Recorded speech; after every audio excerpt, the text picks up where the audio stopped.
Hey guys, welcome to the show.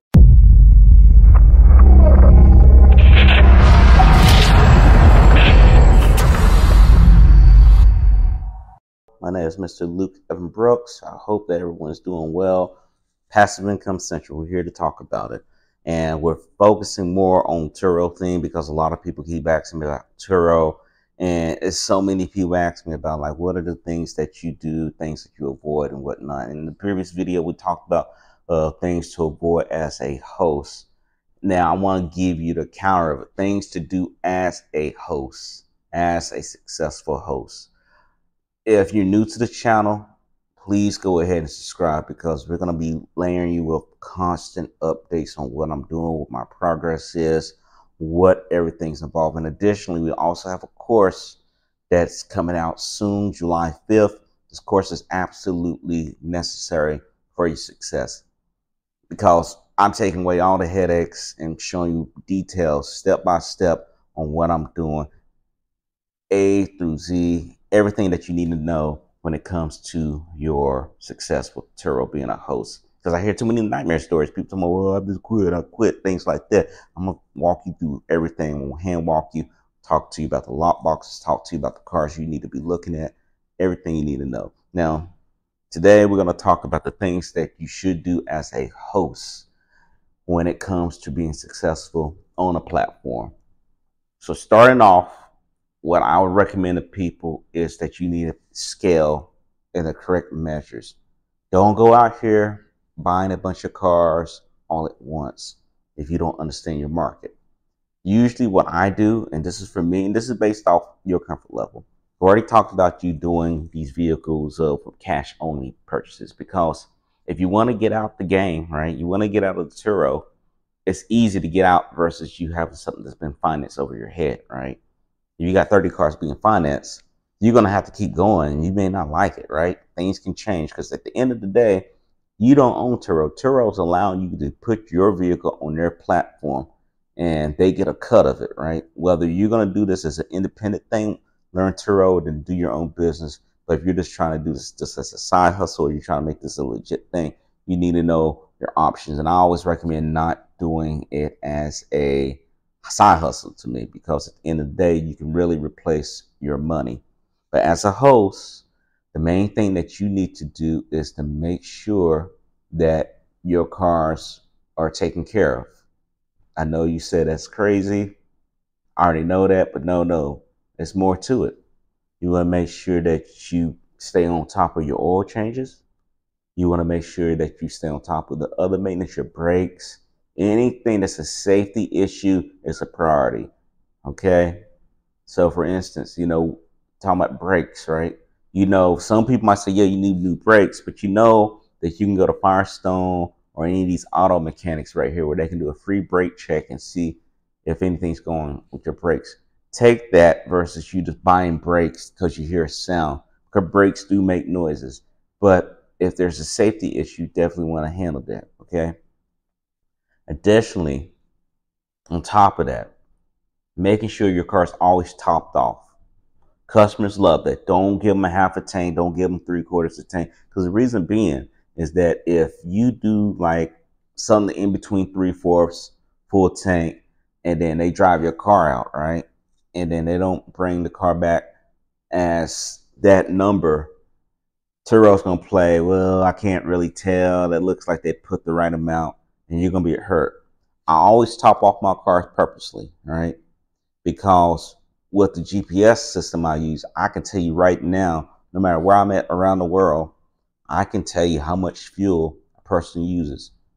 But on the good side of that, a customer who is doing the right things, they're doing the proper things, they don't mind being charged for the extra fuel or whatnot. So if they come back with a car with 80% full, go ahead and charge them. Leading on to that, you need to charge your customers for any incidentals that they may have.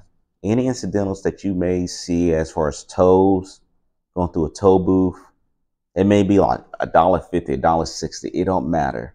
You still need to go ahead and do that, because at the end of the day, when you're scaling, like we talked about at the very beginning, when you're scaling your business, you may have 20, 30 cars in your line. Now, what if all of them went through tolls, right? And you got all these toll charges and things like that. It's gonna be very difficult to keep a hold of that. So I just recommend you to go ahead and charge everything. Same thing with fuel. Now with fuel, it's a little different because they would charge them for the fuel fee, right? For however much gas you have that was missing that you had to replace, plus a $10 convenience fee.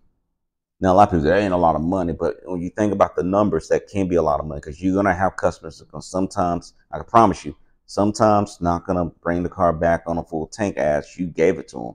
And you got to make sure that's taken care of. Additionally, you may not need to wash your car outside all the time, but you definitely want to vacuum your car every time and clean it out, right? You have options. What I do, because I have a fleet, I have bought a membership for my vehicles. That way I can have people handle it. Now I can handle it. I can have people that directly are related to me to work on that. But again, time and effort. If I give X amount of dollars to get this done monthly by the people who do this, do nothing but this, it saves so much time for my team. And you got to know how to do, you got to be able to know how to shift stuff away. You may know all these things. You may know how to work the car. You may know how to clean the car real good, things like that.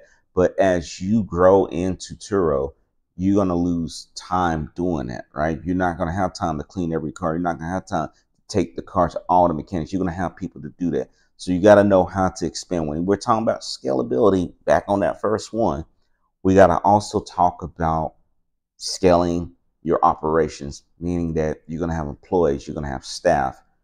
That's going to be critical to get you to that six-figure projection that you got to go for if you want to go for that. Additionally, make sure you're in good graces with customer service as a host. Don't call them, cussing them out. Don't sit there blaming them, this and that. You may have people that are on that line. They're not even from the country, right? Not from the United States, Canada, or whatever. And English is their second language, right? But you got to have patience because they're reading a script. For you, you need to know the rules of the terms and services that's provided with Turo. Okay, that's absolutely free. You type that up. You need to know that. You need to know it. I'm not gonna say code, but you need to know where to find the sources from. Now, I call Turo if I have a question, but I know the answer to, just to double tap to see if they can give me an extra push on a guess or whatnot. What I mean by that is that, for example, if someone was to throw up my vehicle, but we can't quite see what that is, but we know what the definition of, excess cleaning, right? I can go to that definition and give it right back to them and show them line by line, because that way they're going to grant me for my claim. But sometimes if you're vague and you're not really talking about what's in there, for example, I had a customer who had a vehicle the other week and she left the door open and let the birds poop in the car. Now, in the terms and agreements, it talks about cleaning. It's like, hey, guests are responsible for any type of animal hair, animal crap.